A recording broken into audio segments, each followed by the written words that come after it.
Hi friends, ನಮಸ್ತೆ. Welcome back to my YouTube channel. ಹೇಗಿದ್ದೀರಾ? ಚೆನ್ನಾಗಿದ್ದೀರಾ ಅಂತ ಭಾವಿಸ್ತಾ ಇವತ್ತಿನ ಒಂದು ಬ್ಲಾಗನ್ನು ಸ್ಟಾರ್ಟ್ ಮಾಡ್ತಾ ಇದ್ದೀನಿ. ಇವತ್ತು ಬೆಳಗ್ಗೆನೇ ನೋಡ್ತಾ ಇರ್ಬೋದು, ಮಳೆ ಉದುರುತ್ತಾ ಇದೆ. ನಿಮಗೆ ಗೊತ್ತಿರ್ಬೋದು ದೀಪಾವಳಿ ಹಬ್ಬದ ಟೈಮಲ್ಲಿ ಎಷ್ಟು ಮಳೆ ಬರ್ತಾ ಇತ್ತು ಅಂತ.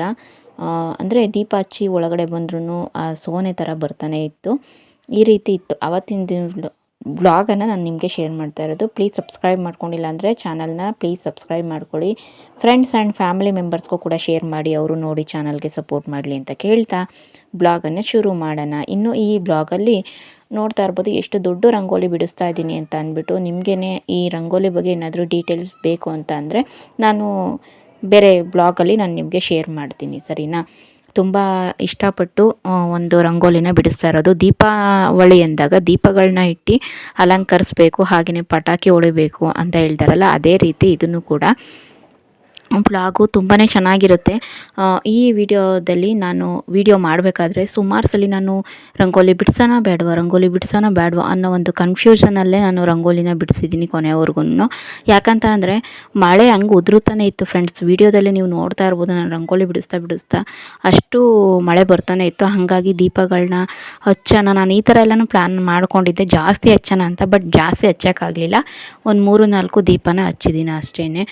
ನಾನು ಹೂವೆಲ್ಲನೂ ತೊಗೊಂಬಂದಿದ್ದೆ, ಅಲಂಕಾರ ಮಾಡಿಬಿಟ್ಟು ಆ ಥರ ಎಲ್ಲ ಮಾಡೋಣ ಅಂದರೆ ಸಗಣಿ ಎಲ್ಲ ಇಟ್ಬಿಟ್ಟು ಅದನ್ನು ಕೆರ್ಕನ್ನ ಹಾಕ್ತಾರೆ ಅಂತ ಹೇಳ್ತಾರಲ್ಲ, ಆ ಥರ ಸಗಣಿ ಇಟ್ಬಿಟ್ಟು ಅದಕ್ಕೆ ಏನದು ರಾಗಿ ಹುಲ್ಲು, ಆಮೇಲೆ ಅದೆಂತೆಂಥದ್ದು ಹೂವೆಲ್ಲನೂ ಕೂಡ ಹುಚ್ಚಳು ಹೂವು, ಇದೆಲ್ಲನೂ ಕೂಡ ಅಲಂಕಾರ ಮಾಡ್ತಾರೆ. ಅದು ದೀಪಾವಳಿ ಹಬ್ಬಕ್ಕೆ ಅದು ಒಂದು ಶ್ರೇಷ್ಠ ಅಂತ ಅಂದ್ಬಿಟ್ಟು ಮನೆ ಮುಂದೆ ಆ ಕಡೆ ಈ ಕಡೆ ಬಾಗಿಲಲ್ಲಿ ಕೆರ್ಕನ್ನ ಹಾಕೋದು ಅಂತ ಹೇಳ್ತಾರೆ. ಅದನ್ನು ಕಳಿಸ್ಬೇಕಾದ್ರೇನೂ ಕೂಡ ಏನು ಅದಕ್ಕೆ ಬೆಳಗ್ಗೆ ಎದ್ದು ಅಥವಾ 3 ದಿನ ಆದಮೇಲೆ ಅದಕ್ಕೆ ನೈವೇದ್ಯನ ಮೊಸರನ್ನನೋ ಒಟ್ಟಿನಲ್ಲಿ ಸ್ವೀಟು ಏನಾದರೂ ಮಾಡಿಬಿಟ್ಟು ಅದನ್ನ ಕಳಿಸ್ಕೊಡ್ಬೇಕು, ತಿಪ್ಪೆಗೆ ಹಾಕೋದು ಏನೋ ಮಾಡಬೇಕು.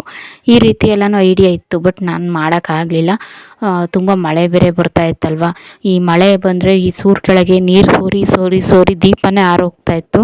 ಇನ್ನು ಆ ಸಗಣಿ ಎಲ್ಲನೂ ಕೂಡ ಇರ್ತಾ ಇರಲಿಲ್ಲ. ಹಂಗಾಗಿ ನಾನು ಅಂದ್ಕೊಂಡಂಗೆ ಪ್ಲಾನಿನ ಪ್ರಕಾರ ದೀಪಾವಳಿ ಹಬ್ಬ ಆಗಲಿಲ್ಲ. ಹಾಗೆಯೇ ನೈಟು ಅಷ್ಟೇ ತುಂಬ ಮಳೆ ಇತ್ತು, ಕರೆಂಟ್ ಬೇರೆ ಇರ್ತಾ ಇರಲಿಲ್ಲ. ಹುಡುಗರು ಬೇರೆ ಹಠ ಮಾಡೋರು ಅಂತ ಅಂದ್ಬಿಟ್ಟು ಜಾಸ್ತಿ ಏನು ಮಾಡೋಕ್ಕೆ ಹೋಗಲಿಲ್ಲ. ನಾನು ಮಾಮೂಲಿ ಏನು ಅನ್ನ ಸಾಂಬಾರು, ಸುಮ್ಮನೆ ಒಂದು ಬಾಳೆಹಣ್ಣ ಕಟ್ ಮಾಡಿಬಿಟ್ಟು ಪ್ರಸಾದನ ದೇವರಿಗೆ ಮಾಡಿದ್ದೆ. ಅಷ್ಟು ಬಿಟ್ಟರೆ ನಾನು ಇನ್ನೇನು ಮಾಡೋಕ್ಕೆ ಹೋಗಿರಲಿಲ್ಲ. ಮನೆಯೆಲ್ಲನೂ ಕೆಲ್ಸಕ್ಕೆ ಬೇರೆ ಹೋಗೋದ್ರಿಂದ ಎಲ್ಲ ಕ್ಲೀನ್ ಮಾಡ್ಕೊಂಡು ಒಂದೇ ದಿನದಲ್ಲಿ ಮಾಡೋಕ್ಕಾಗಲ್ಲ ಫ್ರೆಂಡ್ಸ್. ಹಂಗಾಗಿ ನೀವು ನೋಡ್ತಾ ಇರ್ಬೋದು. ಇದು ಏನಾದರೂ ಡೀಟೇಲ್ಸ್ ಬೇಕು ಅಂದರೆ ನಾನು ಇನ್ನೊಂದು ನೆಕ್ಸ್ಟ್ ಬ್ಲಾಗಲ್ಲಿ ನಾನೇ ಎಕ್ಸಸೈಸಲ್ಲಿ ಅಂದರೆ ಬುಕ್ಕಲ್ಲಿ ಬರೆದು ನಾನು ನಿಮಗೆ ಶೇರ್ ಮಾಡ್ತೀನಿ. ಈ ರಂಗೋಲಿನ ಎಷ್ಟರಿಂದ ಎಷ್ಟು ಯಾವ ರೀತಿ ಬಿಡಿಸ್ಬೇಕು ಅಂತ ಅಂದ್ಬಿಟ್ಟು. ಆಲ್ಮೋಸ್ಟು ಸ್ವಲ್ಪ ಶಾರ್ಪ್ ಇರೋರಿಗೆ, ರಂಗೋಲಿಯಲ್ಲಿ ಟ್ಯಾಲೆಂಟ್ ಇರೋರಿಗೆ ನೋಡಿದ ತಕ್ಷಣವೇ ಅರ್ಥ ಆಗಿಬಿಡುತ್ತೆ ಅಲ್ವಾ. ನಾನು ಈ ರಂಗೋಲಿ ಬಿಡಿಸಲೇಬೇಕು ಅಂತ ಅಂದ್ಬಿಟ್ಟು ಅಂದರೆ ಪ್ಲ್ಯಾನ್ ಮಾಡಿ ಬಿಡಿಸಿದ್ದು. ಮಳೆ ಬಂದರೆ ಬರಲಿ ಅಂತ ಅಂದ್ಬಿಟ್ಟು. ಫ್ರೆಂಡ್ಸ್, ನೀವು ಸ್ವಲ್ಪ ಏನು ಮಾಡಿ ಅಂತಂದರೆ ಏನಾದರೂ ರಂಗೋಲಿ ಮಳೆ ಬರ್ತಾ ಇದ್ರೂ ಅಂದರೆ ರಂಗೋಲಿ ಎಲ್ಲ ಹೋಗಬಾರ್ದು ಅಂತ ಅಂದರೆ ಸ್ವಲ್ಪ ಹೊತ್ತಿಗಾದ್ರೂ ಅದಕ್ಕೆ ಸ್ವಲ್ಪ ರಂಗೋಲಿ ಹಿಟ್ಟಿಗೆ ಅಕ್ಕಿ ಹಿಟ್ಟನ್ನು ಮಿಕ್ಸ್ ಮಾಡಿ ನೀವು ರಂಗೋಲಿ ಬಿಡೋದ್ರಿಂದ ಆದಷ್ಟು ರಂಗೋಲಿ ನೆಲಕ್ಕೆ ಕಚ್ಕೊಂಡಿರುತ್ತಲ್ವ. ಹಾಗಾಗಿ ಯಾವುದೇ ಕಾರಣಕ್ಕೂ ಸೋನೆ ಬಂದ್ರೂ ಮಳೆ ಹಂಗಾಗಿ ಹೋಗೋದಿಲ್ಲ, ತೀರಾ ಒಂಥರ ಅಂಟ್ಕೊಂಡಂಗಿರುತ್ತೆ ನೆಲಕ್ಕೆ. ಆಮೇಲೆ ಇನ್ನೊಂದೇನು ಅಂತ ಅಂದರೆ ಅಕ್ಕಿ ಹಿಟ್ಟು ಬಳಸ್ಕೊಂಡು ರಂಗೋಲಿ ಹಾಕೋದ್ರಿಂದ ಕ್ರಿಮಿಕೀಟಗಳಿಗೆ ಅದು ಆಹಾರ ಆಗುತ್ತೆ, ಅಂದರೆ ಫುಡ್ ಆಗುತ್ತೆ. ಸೊ ಹಂಗಾಗಿ ಅವಕ್ಕೆ ನಾವು ಏನೋ ಗೊತ್ತಿಲ್ಲದಲೇ ಇರೋ ರೀತಿಯಲ್ಲಿ ಒಂದು ಕೈಯಲ್ಲಿ ಕೊಟ್ಟಿದ್ದೆ ಇನ್ನೊಂದು ಕೈಗೆ ಗೊತ್ತಾಗಬಾರ್ದು ಅಂತ ಹೇಳ್ತಾರಲ್ಲ, ಅದು ಆ ಥರ ಇದು ಕೂಡ ನಾವೇನೋ ಒಂದು ಪ್ರಾಣಿ ಪಕ್ಷಿ ಕೀಟಗಳಿಗೆ ಒಂದು ಒಳ್ಳೇದು ಮಾಡಿದ್ದೀವಿ, ಅದಕ್ಕೆ ಒಂದು ಹೊಟ್ಟೆಗೆ ಊಟ ಕೊಟ್ಟಿದ್ದೀವಿ ಅನ್ನೋ ರೀತಿಯಲ್ಲಿ ಇರುತ್ತೆ. ಹಾಗಾಗಿ ಅದರಿಂದ ನಮಗೆ ಒಳ್ಳೇದು ಆಗುತ್ತೆ ಅನ್ನೋ ಒಂದು ಭಾವನೆ.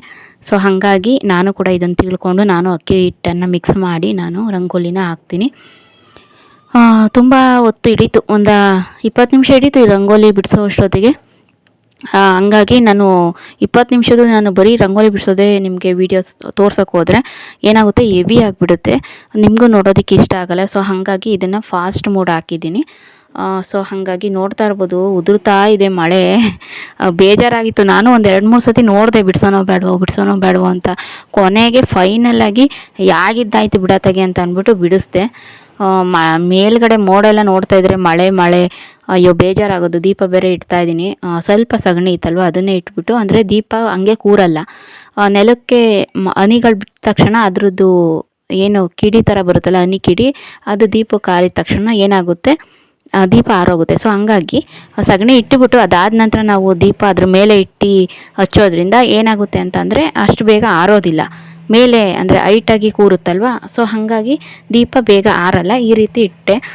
ಜೊತೆಗೆ ಸ್ವಲ್ಪ ಹೂ ಕೂಡ ತಂದಿದ್ನಲ್ವ, ಹೂವು ಕೂಡ ನಾನು ಏನು ಮಾಡಿದ್ದೀನಿ ಅಂತಂದರೆ ಸುತ್ತಮುತ್ತ ಅಲಂಕಾರ ಮಾಡಿ ದೀಪನ ಹಚ್ಚಿದ್ದೀನಿ. ತುಂಬ ಚೆನ್ನಾಗಿ ಕಾಣಿಸ್ತಾ ಇತ್ತು. ಅದರಲ್ಲೂ ಕೂಡ ಬೆಳಗಿನ ಜಾವನೇ ಹಚ್ತಾ ಇರೋದ್ರಿಂದ ನನಗೆ ದೀಪಾವಳಿ ಮಾಡಿದ್ದಕ್ಕೂ ಸಾರ್ಥಕ ಆಯಿತು. ನಾನು ಅಂದ್ಕೊಂಡಂಗೆ ಆಗಲಿಲ್ಲ ಅಂದ್ರೂ ಒಂದು ಸಿಂಪಲ್ಲಾಗಿ ಅಂದರೆ ಯಾವ ರೀತಿ ಅನುಸರಿಸ್ಕೊಂಡು ಮಾಡ್ಕೊಬೇಕು ದೀಪಾವಳಿ ಹಬ್ಬನ, ಆ ರೀತಿ ಮಾಡಿದ್ದೀನಿ ಅನ್ನೋ ಒಂದು ಖುಷಿ ಸಿಕ್ತು. ಫ್ರೆಂಡ್ಸ್, ಯಾವುದೇ ಒಂದು ಕೆಲಸಗಳಾಗಲಿ ನಾವು ಅಂದ್ಕೊಂಡಂಗೆ ಆದಷ್ಟು ಕೂಡ ತುಂಬಾ ಖುಷಿ ಆಗುತ್ತೆ. ಅದರಲ್ಲೂ ಕೂಡ ಅಷ್ಟೆಲ್ಲ ಕಷ್ಟಪಟ್ಟು ಏನೋ ಒಂದು ಕೆಲಸ ಆಗಿಲ್ಲ ಅಂತ ಅಂದ್ರೂ ನೀಟಾಗಿ ಮಾಡಿದ್ದೀವ, ದೇವ್ರು ಮೆಚ್ಚೋಂಗೆ ಮಾಡಿದ್ದೀವ ಅನ್ನೋ ಒಂದು ಏನೋ ಫೀಲ್ ಇದ್ದರೆ ಸಾಕು. ತೀರಾ ಆಗಲಿಲ್ಲ ಅಂದರೂ ಪರವಾಗಿಲ್ಲ, ಆಡಂಬರ ಏನು ಬೇಡ, ಸಿಂಪಲ್ಲಾಗಿದ್ದರೆ ಸಾಕು ಅನ್ನೋ ಥರ ನನ್ನ ಹಬ್ಬನೂ ಮುಗೀತು. ನೋಡ್ತಾ ಇರ್ಬೋದು, ಈ ರೀತಿ ದೀಪನ ಇಟ್ಬಿಟ್ಟು ನಾನು ದೀಪಾವಳಿ ಹಬ್ಬನ ಮಾಡಿದ್ದೀನಿ. ಅಂದರೆ 2 ದೀಪ ಆಫೀಸಲ್ಲಿ ಕೊಟ್ಟಿದ್ದರು. ಸೊ ಹಾಗಾಗಿ 2 ದೀಪ, ಇನ್ನೆರಡು ದೀಪ ನಾನೇ ತೊಗೊಂಡು ಬಂದಿದ್ದೆ. ಇನ್ನೆರಡು ದೀಪ ಈಗ ನಾನು ತೋರಿಸ್ತಾ ಇದ್ದೀನಲ್ಲ, ಈ 2 ದೀಪ ಆಫೀಸಲ್ಲೇ ಕೊಟ್ಟಿದ್ದಿದ್ದು. ಸೊ ಹಾಗಾಗಿ ಚೆನ್ನಾಗಿ ಕಾಣಿಸ್ತಾ ಇದೆ. ನಾನು ಇನ್ನೂ ಏನೇನೋ ಪ್ಲ್ಯಾನ್ ಮಾಡಿ ಮಾಡಬೇಕಾಗಿತ್ತು, ಬಟ್ ಮಾಡೋಕ್ಕಾಗಲಿಲ್ಲ. ನೆಕ್ಸ್ಟ್ ಇಯರ್ ನೋಡೋಣ. ಇವಾಗಿಂದನೇ ಸ್ವಲ್ಪ ಇವೆಲ್ಲ ಅಡೆತಡೆಗಳು ಬಂದಿದೆ ಅನ್ನೋದಾದರೆ ನೆಕ್ಸ್ಟ್ ಇಯರ್ ಪ್ಲ್ಯಾನಿಂಗ್ ಮಾಡಬೇಕಾದ್ರೆ 2 ದಿನ 3 ದಿನ ಮುಂಚೆನೇ ಎಲ್ಲ ನೀಟಾಗಿ ರೆಡಿ ಮಾಡ್ಕೊಂಡಿದ್ದು ಮಾಡಿದ್ರೆ ಪಕ್ಕ ವರ್ಕೌಟ್ ಆಗುತ್ತೆ. ಸೊ ಹಾಗಾಗಿ ಇವಾಗ ನಾನು ಈವ್ನಿಂಗ್ಗೆ ಪೂಜೆ ಮಾಡೋದು ಫ್ರೆಂಡ್ಸ್. ಇದು ಬೆಳಗ್ಗೆನೇ ತೋರಿಸ್ತಾ ಇರೋದು. ಮಳೆ ಬರ್ತಾನೆ ಇದೆ, ನೀವು ನೋಡ್ತಾ ಇರ್ಬೋದು. ಸಿಕ್ಕಾಪಟ್ಟೆ ಮಳೆ ಬರ್ತಾನೆ ಇತ್ತು. ಅದಾದ ನಂತರ ಈವ್ನಿಂಗು ನಾನು ನಿಮಗೆ ಪೂಜೆ ಮಾಡಿ ತೋರಿಸ್ತಾ ಇರೋದು. ಕರೆಂಟು ಬೇರೆ ಇರಲಿಲ್ಲ ಫ್ರೆಂಡ್ಸ್. ಹಾಗಾಗಿ ನಾನು ಪೂಜೆ ಪುನಸ್ಕಾರ ಮಾಡೋದು ಲೇಟ್ ಆಯಿತು. ಎಲ್ಲ ದೇವ್ರ ಫೋಟೋ ಎಲ್ಲ ಒರೆಸಿ ರಾಯರಿಗೂ ಸ್ವಲ್ಪ ಎಲ್ಲ ರಾಯರ ಮುಖ ಎಲ್ಲನೂ ನೀರು ಹಾಕಿ ಅಭಿಷೇಕ ಥರ ಮಾಡಿ, ಗಣೇಶ ಕುಬೇರ ಫೋಟೋಗೆಲ್ಲನೂ ಕೂಡ ಅರಿಶಿನ ಕುಂಕುಮ ಇಟ್ಟು ಹೂವಿಟ್ಟು ಎಲ್ಲ ಪೂಜೆ ಮಾಡಿದ್ದೀನಿ. ದೀಪ ಗೀಪ ಎಲ್ಲ ತೊಳೆದು. ಹಂಗಾಗಿ ಎಲ್ಲ ಲೇಟ್ ಆಗುತ್ತೆ. ನಾವು ಯಾವುದೇ ಒಂದು ವಾರಗಿರ ಮಾಡ್ತೀವಿ ಅಂತ ಅಂದರೆ ವಾರದ ಹಿಂದಿನ ದಿನವೇ ಎಲ್ಲ ರೆಡಿ ಮಾಡ್ಕೊಂಡಿದ್ದರೆ ನಮಗೆ ತುಂಬಾ ಈಸಿ ಆಗುತ್ತೆ. ಓಕೆ, ನೋಡ್ತಾ ಇರ್ಬೋದು. ಈ ರೀತಿ ಒಂದು ಪ್ರಸಾದನ ನೈವೇದ್ಯನ ಕೊಟ್ಟು ವಾರನ ಮಾಡಿದ್ದೀನಿ. ಇವತ್ತಿನ ಬ್ಲಾಗ್ ಇಷ್ಟೇ ಫ್ರೆಂಡ್ಸ್. ಇಷ್ಟ ಆಗಿದ್ದರೆ ಪ್ಲೀಸ್ ಒಂದು ಲೈಕ್ ಮಾಡಿ. ಚಾನಲ್ನ ಯಾರೆಲ್ಲ ಸಬ್ಸ್ಕ್ರೈಬ್ ಮಾಡ್ಕೊಂಡಿಲ್ಲ ಅಂದರೆ ಪ್ಲೀಸ್ ಸಬ್ಸ್ಕ್ರೈಬ್ ಮಾಡಿಕೊಂಡು ಸಪೋರ್ಟ್ ಮಾಡಿ. ನಿಮ್ಮ ಫ್ರೆಂಡ್ಸ್ ಆ್ಯಂಡ್ ಫ್ಯಾಮಿಲಿ ಮೆಂಬರ್ಸ್ಗೂ ಕೂಡ ಶೇರ್ ಮಾಡಿ, ಅವರು ಕೂಡ ನೋಡಿ ಚಾನಲ್ಗೆ ಸಪೋರ್ಟ್ ಮಾಡಲಿ. ತೀರಾ ಯಾವುದೋ ವೀಡಿಯೋ ಕ್ಯಾಪ್ಚರ್ ಮಾಡ್ಕೊಳಕ್ಕೆ ಹೋಗಲಿಲ್ಲ, ಇಷ್ಟ ಆದಷ್ಟು ಕ್ಯಾಪ್ಚರ್ ಮಾಡಿದ್ದೀನಿ. Thank you for watching. Bye, take care.